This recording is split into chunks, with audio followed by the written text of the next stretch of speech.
En el caso de que tengamos un paciente con problemas de volemia, hay que hacer pruebas diagnósticas como función renal, hemograma, electrolitos, osmolaridad, saber las concentraciones tanto en plasma sérica como a nivel urinario, la glucemia para saber si el paciente puede ser diabético, la ADH, el cortisol.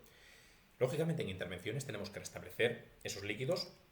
Si hay causa, lógicamente, primero solucionar la causa, ver la gravedad del déficit, de esos trastornos electrolíticos, de la osmolaridad y valorar el estado ácido o base. Si es leve, el paciente simplemente debe beber y si es grave pondríamos intravenosa. Ahora bien, destroza y agua. Se utiliza suero glucosídico o glucosado para hipernatremias graves, ya que la glucosa, ¿qué va a hacer? Utilizarse por las células y el líquido ayudará a diluir el sodio. Es decir, proporciona solo agua libre, se distribuye uniformemente líquido intersticial y líquido extracelular y solo para tratar agua corporal total, ¿vale? Es decir, que no haya una acumulación de líquido en una sola región, sino que sea algo genérico y sistémico de todo el cuerpo. Podríamos utilizar el glucosado. En el caso del suero salino isotónico, expande solo líquido extracelular, ¿vale? Hay, por tanto, una expansión del intravascular. Recordamos que el extracelular, el de fuera de las células y el de dentro del vaso serían proporcionales, son equivalentes. Soluciones salinas electrolíticas mixtas proporcionan electrolitos adicionales, potasio, calcio, pueden ser tampones, es decir, amortiguadores de pH como son el lactato, el acetato. Todo esto cuando hay una bajada de la volemia. En el caso de que un paciente nos venga con hiperhidratación o hipervolemia, el resultado de un balance hídrico positivo, es decir, hay un exceso de volumen y puede ser por una ingesta oral muy aumentada. ¿Qué puede ocurrir? Que el paciente también elimine poco, no solo que introduzca mucho agua. Tratamientos hipotónicos, cuidado, si yo meto un tratamiento hipotónico en paciente, puedo estar acumulando cada vez más agua en el interior del paciente. Semiología, ¿qué signos y qué síntomas va a tener el paciente? Edema, el agua pesa, por tanto va a ir principalmente a tobillos, en zonas declives. Fobia, al apretar con el dedo quedaría la marca de ese dedo en la piel del paciente. Puede haber confusión, letargia, aumento de peso, distensión venosa del cuello. Por eso otros pacientes es muy importante valorar el peso, porque incrementos de peso muy poco tiempo pueden suponer que el paciente está reteniendo líquido y no orina adecuadamente. Puede haber disnea, sensación de ahogo, ortopnea, se respira bien de pie y con dificultad al estar acostado, le cuesta al estar acostado.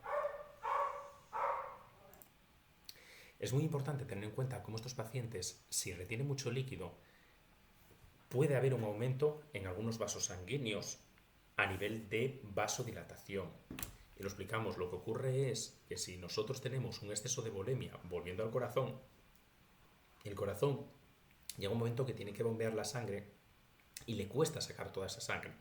Por tanto, la sangre que viene de las yugulares lo va a tener bastante complicado para entrar en el corazón y empiezan a distendirse, es decir, a aumentar de tamaño y a sufrir una vasodilatación, con lo cual puede ser observable simplemente en ese paciente. Bien, como decíamos antes, pues bueno, disnea, sensación de ahogo, ortopnea, cuando el paciente está acostado le cuesta respirar y principalmente, pues bueno, hay pacientes que pueden tener oliguria porque no funciona bien el sistema renal. Tratamiento de apoyo en estos pacientes, principalmente abordar el problema y restringir sodio y agua sería fundamental, ¿vale? Lógicamente, estos pacientes pueden tener sintomatología y signos a todos los niveles, neuromuscular, gastrointestinal, respiratorio, etc. Esto sería mirarlo un poco por encima. Ahora bien, puede haber alteraciones osmóticas. El paciente puede venirnos con hiponatremia, es decir, que esté por debajo de 135. Eso acaba provocando que el agua pasa al líquido intracelular, genera un edema, el cual genera daños cerebrales importantes. Es el resultado del balance hídrico positivo y provoca hiperosmolaridad. Claro, si tenemos poco sodio, el problema es que si tengo poco sodio en plasma, el agua pasaría al líquido intracelular. Realmente se estaría moviendo propiamente. Es decir, la explicación es, si yo tengo aquí el vaso sanguíneo, tengo poca concentración de sodio, el agua va de donde hay menos concentración a donde hay más concentración. Es decir, empezaría el agua a salir del vaso, empezaría a estar en el líquido extracelular y después lo que ocurriría es que dentro de las células, como hay más cantidad de sodio que en el exterior, entraría dentro de la célula y eso genera un edema. Por otra parte, ese resultado de balance hídrico positivo provocaría una hiperosmolaridad en los pacientes al mover tanto agua. El sodio, aunque sea poquito, va a quedar muy concentrado ya que el agua se estaría arrastrando. ¿Cuándo puede ocurrir esto? Cuando un paciente tiene mucho agua, ganancia de agua, puede ser por problemas de ADH, trastorno, tratamiento renal, administración de fluidos. No es que aumente la cantidad de agua, sino que como disminuye el sodio, hay más agua.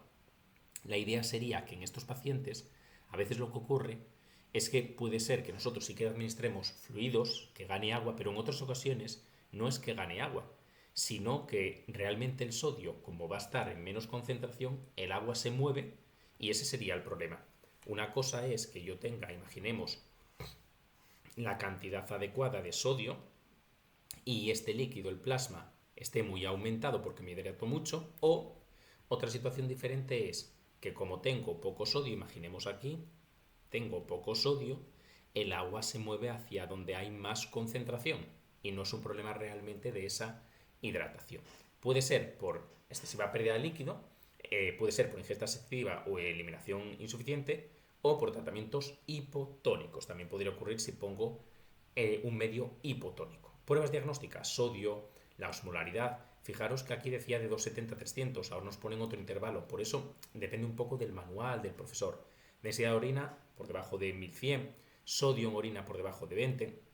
Habría que abordar la causa, habría que reponer sodio, potasio, bicarbonato, administrar salino isotónico. Tendríamos con suero fisiológico el sodio se repondrá el mismo y el salino hipertónico solo si el sodio está muy bajo, el paciente está sintomático. Fijémonos que para reponer primero ponemos el salino isotónico. Aunque haya poco sodio, me interesa ponerlo de tal forma que recupere la concentración normal, no poner de más. Ahora bien, si el paciente tiene mucha sintomatología, entonces en esos casos sí que ponemos uno hipertónico. Semiología en estos pacientes, pues tendríamos edema cerebral, debilidad cerebral. Y pasamos ahora a situación que sería la hipernatremia. La hipernatremia es la concentración de sodio por encima, decíamos, de 145. Si tengo hipertonicidad, sale el agua de las células, por lo que comentábamos antes. Si yo tengo mi vaso, lo pintamos por aquí, con una concentración tan sumamente elevada, vamos a poner por aquí, tengo ahora esto hiperconcentrado, el líquido que está a nivel intersticial sale para intentar equilibrar y por tanto voy a ir arrastrando el agua que estaba dentro de las células y voy deshidratando mis células. Esto suele provocarse normalmente o aparecer por un exceso de pérdida de líquido y no tanto por una ingesta de sodio. Es decir, lo más típico no es que haya mucho sodio, sino que en una cantidad normal de plasma y normal de sodio, el paciente empieza a perder líquido y no sodio, y lo que ocurre es que pierde líquido y ese sodio queda muy concentrado. Sería más dañino a nivel cerebral que la hiponatremia, y las causas pueden ser disminución de la ingesta del agua, se ve poco, lactantes, ancianos, coma, aumento de excreción de agua o ganancia de sodio, puede ser diarreas, disminución del ADH. Hay una enfermedad que cuando baja la ADH hablamos de diabetes insípida, no es diabetes mellitus, sería la insípida. Puede ser por taquipnea, puede ser por tratamientos con sodio, ¿vale? Cuidado, los fármacos efervescentes, ¿vale? Que llevan bicarbonato de sodio, pueden llevar ácido carbónico y llevar sodio también.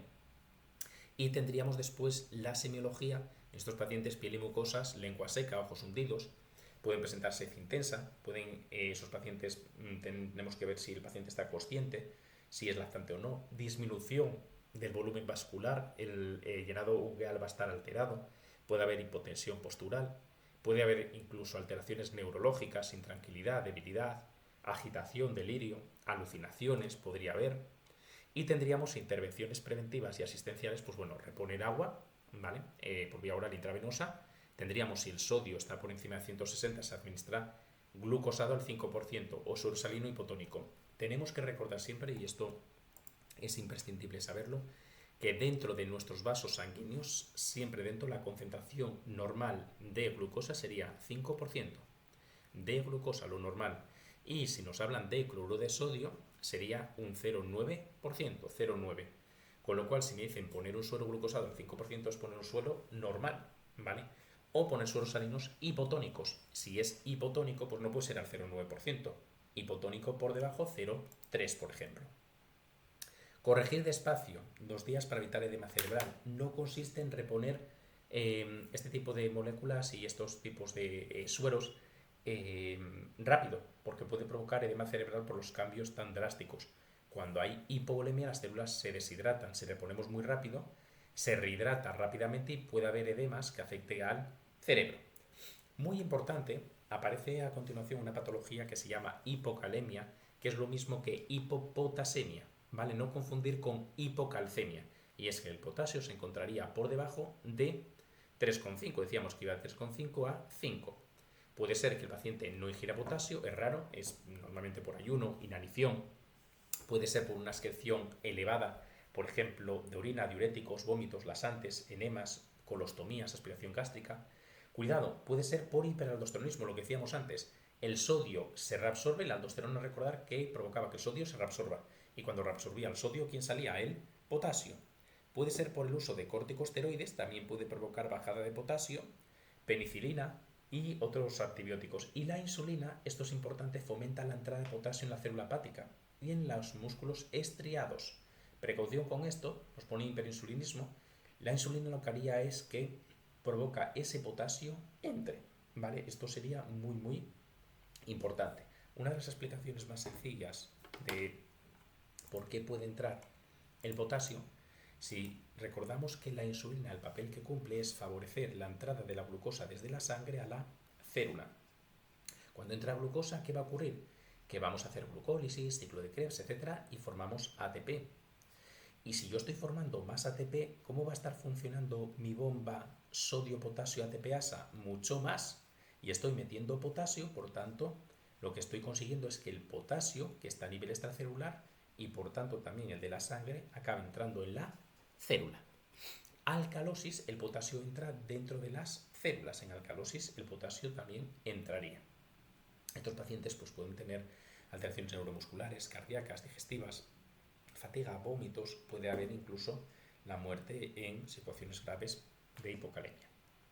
Pruebas diagnósticas, valorar el potasio y muy importante, y esto lo suelen preguntar, en hipopotasemia el electrocardiograma se deprime, va a haber una depresión del segmento ST, la onda T se aplana y puede haber arritmias. Esto es bastante típico porque os pueden preguntar un descenso del segmento ST y una onda T aplanada es típica de y sería hipocalemia, ¿vale? También ese descenso del ST puede producirse en otros problemas cardíacos, ¿vale? Con lo cual hay que valorar los niveles de potasio, pero en niveles de potasios bajos puede aparecer. Y también pueden aparecer arritmias. Reposición del potasio por vía oral, por vía intravenosa, pero siempre diluido en sueros. Después, el cloruro de potasio, siempre con velocidad lenta y diluido. Y en arritmias graves, las arritmias sí pueden provocar muerte en hipocalemia. Hipercalemia sería que se encuentra elevado, es la concentración de potasio, cuidado, se han equivocado, sería por encima de 5. Causas, pues es poco común, exceso de entradas, por ejemplo, insuficiencia renal, Addison, que sería que el paciente tiene una insuficiencia de la glándula suprarrenal y no fabrica aldosterona, desplazamiento fuera de las células, por ejemplo, un trauma celular, quemaduras, torniquetes, infecciones, acidosis, es decir, si antes entraba el potasio en hipocalemia, ahora serían patologías que provocan la salida del potasio. Fármacos, el 60% de los casos viene provocado por diferentes fármacos como captopril, AINES, cloruro de potasio, diuréticos, ahorradores de potasio.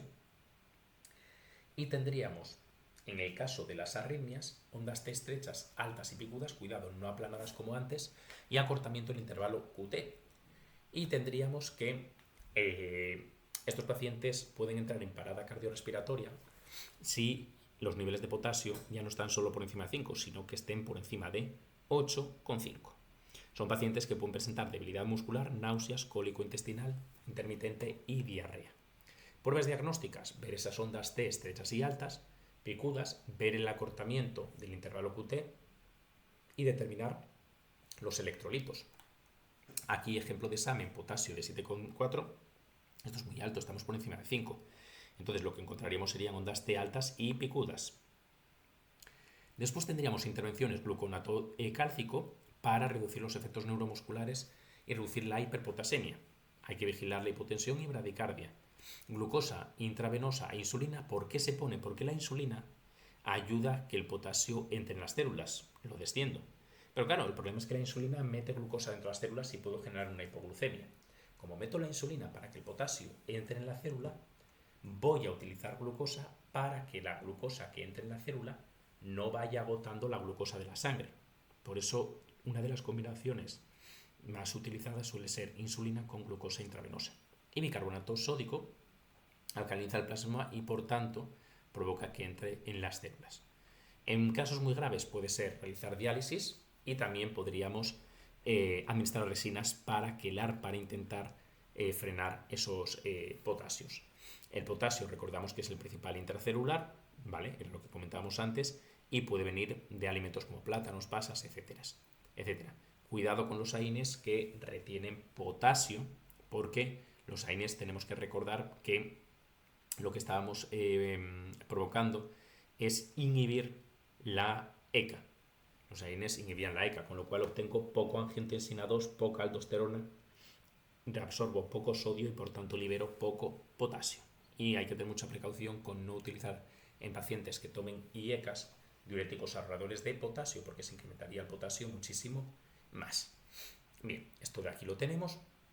Valorar situaciones de riesgo, nada, sin más, puede haber ingresos insuficientes y eliminaciones excesivas, más de lo mismo. Y exceso de volumen puede ser por insuficiencia renal, que el paciente no lo elimina, insuficiencia cardíaca o por administrar grandes volúmenes al paciente y sometidos a cirugía mayor que se puede ajustar la ADH. Lógicamente hay que hacer el balance de los líquidos en el paciente, lo que habíamos comentado, las entradas, las salidas, y después en pacientes en estado crítico, posoperatorios, con enfermedades crónicas, con drenajes, etc. ¿Vale? Sería simplemente tener en cuenta ese registro. El control ponderal, sería importante el peso indicar, es un indicador de la gravedad. Hay que utilizar una báscula adecuada, hora y ropa siempre la misma, y 1 kilo equivale aproximadamente a 1 litro de volumen corporal total, y hay que pesarse siempre a la misma hora. Cuando hay un trastorno leve, sería que hay un incremento de menos del 5%. Si se incrementa el peso de 5 al 10% sería moderado, y más del 10% sería grave. Pérdida de peso normalmente implica hipovolemias, y la hipervolemia sería aumento de peso. La diuresis, bueno, nos ponen diuresis de 30 a 125, lo importante es sobre 120. Después, si empieza a descender, puede haber insuficiencia renal. La temperatura, puede haber aumento, disminución hipovolemia, y el aumento puede ser pérdidas, hipernatremia, deshidratación. La respiración, en caso de que esté aumentada, puede suponer riesgo de pérdidas. En el caso de crepitantes, que sería a nivel pulmonar, pues podría ser por hipervolemia. Y después el pulso del paciente puede ser filiforme en hipovolemia, y puede haber arritmias cuando había trastornos como trastornos del potasio. A nivel de piel, lo que habíamos comentado, la turgencia, puede haber piel seca húmeda, puede haber edema, puede haber lengua saburreal cuando hay deshidratación, ver la yugular, ver la frecuencia cardíaca, el llenado vascular, ver las arritmias. A nivel neurológico, consciencia, la confusión, los reflejos, alteraciones neuromusculares, la sed, lo que hemos comentado. Y después los datos serían la osmolaridad que habíamos comentado, la densidad de la orina de 1010 a 1020, hemoglobina, que podría dar pistas, aumento en la hiperosmolaridad, hipovolemia, y el hemograma disminuye en hipervolemia. Si hay hipervolemia y hay mucho líquido, voy a diluir los elementos que tengo en la sangre. Entonces va a parecer que tengo pocos, pero en realidad es que tengo mucho líquido. Esa sería la realidad. Y electrolitos, tendríamos sangre, orina, función renal, urea y creatinina, y glucemia de H, cortisol. Lo que decíamos, mantener ingreso adecuado de líquidos, y después las vías de administración que sean las adecuadas, ¿vale? Terapia de déficit, corregir el trastorno persistente, valorar la pérdida en función ponderal del peso, datos de laboratorio, manifestaciones clínicas, y reponer gradualmente, como habíamos dicho. Cuanto más grave sea el trastorno hipovolémico, más gradual debe ser la reposición para que no haya edema cerebral, ¿vale? Por ejemplo, puede ser de mantenimiento 2 litros de salino isotónico, glucosado isotónico 1 litro, 20.000 equivalentes de cloruro de sodio. Y después tendríamos reponer las pérdidas anormales digestivas urinarias, pulmonares, puede ser la diaforesis, que sería un sudor profuso. Las pulmonares puede ser con glucosado isotónico, diaforesis. La diaforesis, como decíamos, sería un sudor profuso y sería salino hipotónico. Tercer espacio sería salino hipotónico, y la composición o volumen variará lógicamente en función de las pérdidas. La fluidoterapia Pues bueno, como comentábamos, habría diferentes tipos, nos ponen más de lo mismo. Pueden ser hipertónicos, pueden ser isotónicos o pueden ser hipotónicos, ¿vale? Cada uno con las funciones que habíamos comentado. Tendríamos la composición, los hay electrolíticos, energéticos, diuréticos, osmóticos. No hablamos del manitol. El manitol se pone principalmente para edemas cerebrales y puede haber expansores del plasma, que sería hidroxietilalmidón, los famosos coloides, ¿vale? Los coloides son muy efectivos, pero son peligrosos. Siempre pondremos antes cristaloides y después se pondrá coloides. Venoclisis sería canalizar una vía periférica, infusión directa de líquidos en la vena, el 80% de pacientes lo reciben y permite un fácil control, pero puede haber complicaciones. Bien, administración en bolo, perfusión directa, goteo simple, continua y bombas de perfusión, sin más, ¿vale? Esto leérselo, no creo que vaya a haber problema con ello. Irregular, después los mililitros por hora. Aquí nos ponen algunos problemas, como por ejemplo, cómo perfundir 3 litros en 24 horas. Pasar 3 litros a mililitros en 24 horas sin más. Serían 4.800 mililitros en 24 horas. Después tendríamos gotas por minuto. Tendríamos que transformar mililitros en gotas. Y esto hay que saber que tendríamos 20 o 60. Depende de lo que estemos hablando de gota o micro gota. ¿Vale? Esa sería la diferencia. Y tendríamos la vigilancia de una perfusión, sería velocidad, cambio de contenedores, cambio de sistemas, los tubos, cambio de apósitos y los cambios de catéteres. Complicaciones puede haber derivadas de la técnica, flebitis, extravasación, embolismo, etc.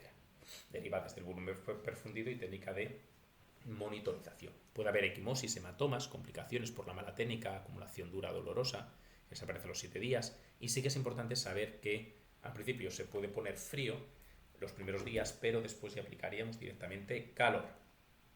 Infiltración puede ser extravasación, fuga de líquido, ¿vale? Fuera de la vía, puede ser por agujas metálicas, puede ser por elección de vena, estiramiento accidental en algunos casos, puede haber detención de la perfusión, en algunos casos ausencia de reflujo sanguíneo, signos locales y nada, después tendríamos la intervención, prevenirla fijando adecuadamente el sistema, inmovilizar el miembro, interrumpir la perfusión y retirar el equipo, elevar el miembro, aplicar frío los primeros días y después sería aplicar calor posteriormente. Puede haber en algunos casos flebitis, puede haber por ejemplo, la flebitis sería una inflamación de la vena, después tendríamos en cambio la tromboflebitis, es una complicación adicional.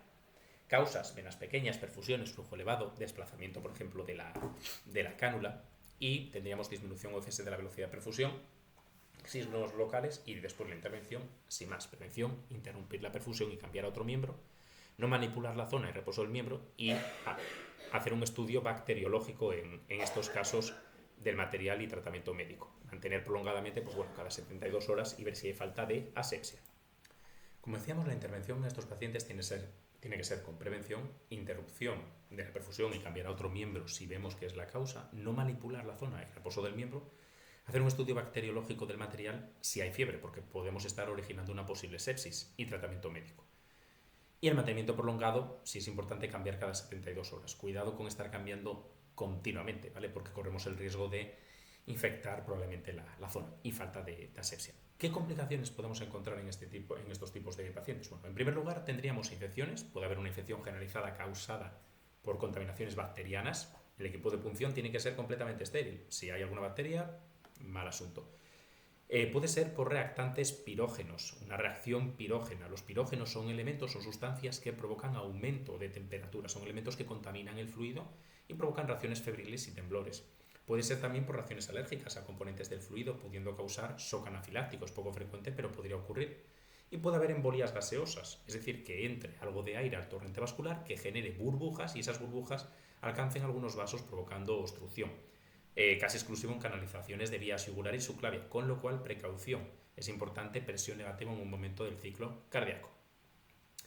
Las medidas generales ante una complicación es retirar el sistema de difusión. Si hay infección, lógicamente, laboratorio de microbiología, estudiar qué patógeno es el que lo está generando, elevar miembro y aplicar compresas primero frías y después calientes, aplicar tratamientos específicos, extremar medidas de asepsia y, si se precisa, colocar una nueva perfusión en otro miembro. ¿Vale? Esto sería muy importante. Entrando ahora en otros temas, alteraciones del equilibrio ácido-base, recordamos que el pH venía definido por la concentración de hidrogeniones. Realmente tenemos una fórmula que sería que el pH es igual al menos logaritmo de la concentración de hidrogeniones. Y habíamos comentado que un aumento de los hidrogeniones implica una bajada de pH, es decir, que hay acidosis, y una bajada de la concentración de hidrogeniones sería un aumento de pH, lo que llamamos una alcalosis o una situación básica. Es muy importante tener en cuenta que hay una serie de sistemas tampón o buffers o amortiguadores en nuestro plasma y en nuestro cuerpo para amortiguar cambios de pH. Cabe destacar el sistema tampón bicarbonato en plasma, esto lo pregunta mucho. En plasma el bicarbonato, el fosfato intracelular, ¿vale? Pero el principal, bicarbonato en plasma. Y la relación entre ácido carbónico y bicarbonato sería 1:20, es decir, el bicarbonato es más frecuente. ¿Por qué hay que saber realmente esto del ácido carbónico y bicarbonato? Bien, lo que tenemos que saber es que el sistema tampón bicarbonato es que en nuestro cuerpo hay agua, va a haber CO2 y en algunos momentos estas moléculas se unen dando lugar a ácido carbónico. Y ese ácido carbónico puede volver hacia agua y CO2 mediante una enzima que es la anhidrasa carbónica, pero ese ácido carbónico, mediante la anhidrasa carbónica, también se puede convertir en ion bicarbonato más protones. Esto es el sistema tampón bicarbonato. ¿Por qué es un sistema tampón? Porque si nosotros tenemos un paciente que empieza a tener una bajada de pH, decíamos que bajada de pH implica subida de protones. Si un paciente tiene muchos protones, ¿qué va a hacer este equilibrio? Desplazarse para la izquierda, porque esos protones puedo unirlos al bicarbonato y ese bicarbonato dar ácido carbónico y el ácido carbónico dar agua y CO2. ¿Y qué puedo hacer con el CO2? Eliminarlo. Y se puede eliminar perfectamente por respiración. Ahora bien, puede ser que un paciente no tenga un problema metabólico como este, sino un problema respiratorio. Si yo tengo un paciente que, imaginemos, acumula mucho CO2 porque se está asfixiando, respira mal y acumula mucho CO2, este equilibrio lo que hace es desplazarse a la derecha. Comienza a fabricar muchos protones y muchos protones implica una bajada de pH. Por eso, pacientes con EPOC, con problemas respiratorios, pueden entrar en acidosis respiratoria. Pero sin embargo, si tengo un paciente que tiene un ataque de ansiedad, es un paciente que elimina rápidamente el CO2, está en taquipnea, respira muy rápido, elimina mucho CO2 y este CO2 baja. Y este equilibrio, por tanto, intenta regenerar ese CO2. ¿A costa de quién? De los protones que empiezan a bajar y si los protones bajan, el pH sube. Entonces tenemos que tener precaución en estas situaciones porque sería una alcalosis respiratoria. Los valores normales decíamos que era entre 7,35 y 7,45, compatible con la vida de 6,8 a 8. Por debajo decíamos acidez, por debajo de 7,35 y por encima de 7,45 tendríamos alcalosis. Necesitamos siempre que esté equilibrado. Realmente en nuestro cuerpo, si hay variaciones de pH, va a tener problemas a nivel de proteínas, puede haber desequilibrios electrolíticos, puede alterarse en nuestras membranas y la dinámica de los iones, incluso los propios fármacos. Muy importante en todos los problemas que vamos a hacer y a nivel clínico, no solamente me voy a fijar en el pH, sino que me voy a fijar también en la PCO2, que es la presión parcial de dióxido de carbono, que lo normal es de 35 a 45 milímetros de mercurio. Y también vamos a fijarnos en el bicarbonato, HCO3-, que lo normal en nuestros pacientes es que tengan una cantidad de 22 a 26 mil equivalentes. Vale, estas cifras sí que hay que saberlas porque lo preguntan bastante. Y a nivel de casos clínicos necesitamos saberlo. La homeostasis del pH, bueno, tenemos que mantenerlo equilibrado. Puede eliminarse CO2 en algunos casos. Puede, por ejemplo, aumentarse el bicarbonato a nivel gastrointestinal, desplazarlo al líquido extracelular, reabsorber en las nefronas. Hay diferentes formas de regularlo o mediante el fosfato. El CO2 es un producto de la glucólisis y en reacciones de reducción-oxidación se obtiene CO2. Tenemos aquí la reacción que comentábamos del sistema tampón bicarbonato.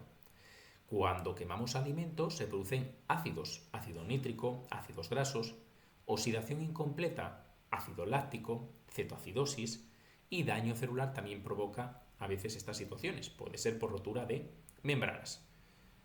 Mecanismos químicos para regular, pues bueno, convierten los ácidos y las bases en otros más débiles. Bicarbonato y ácido carbónico funcionan muy rápido. Tenemos que saber que son sistemas tampón bicarbonato que funcionan rápido. Pero después hay mecanismos que funcionan más lentos, como son, por ejemplo, proteínas como la hemoglobina. Tendríamos, por ejemplo, fosfatos orgánicos e inorgánicos que actúan a las 2-4 horas. No solamente podemos amortiguar de esta forma, podemos amortiguar, por ejemplo, con el CO2 controlando la respiración o puede ser con compensación renal. Lo que tenemos que saber es que si un paciente nos tiene una acidosis o una alcalosis respiratoria, el equilibrio, la compensación la vamos a conseguir a nivel renal, también denominado compensación metabólica.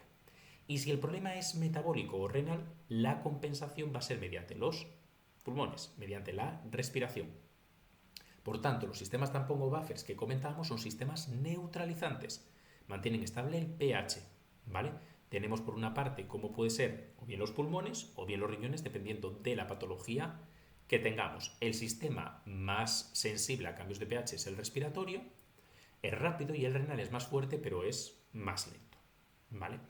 En estos pacientes, pues bueno, hay que tener cuidado, sobre todo en el diagnóstico, porque a veces es difícil ver las alteraciones. Por tanto, tenemos que pedir una gasometría arterial, donde determinaremos pH, que va a estar en 7,35 a 7,45 si está sano el paciente. PCO2 tiene que estar de 35 a 45, bicarbonato de 24 a 27, perdón, esto no está bien, sería de 22 a 26 lo normal, y la PO2 de 80 a 100, y si nos dan la saturación lo normal sería de 95 a 100, es decir, por encima de 95. También nos pueden dar las bases libres, pero bueno, aquí con saber los primeros datos sería de sobra.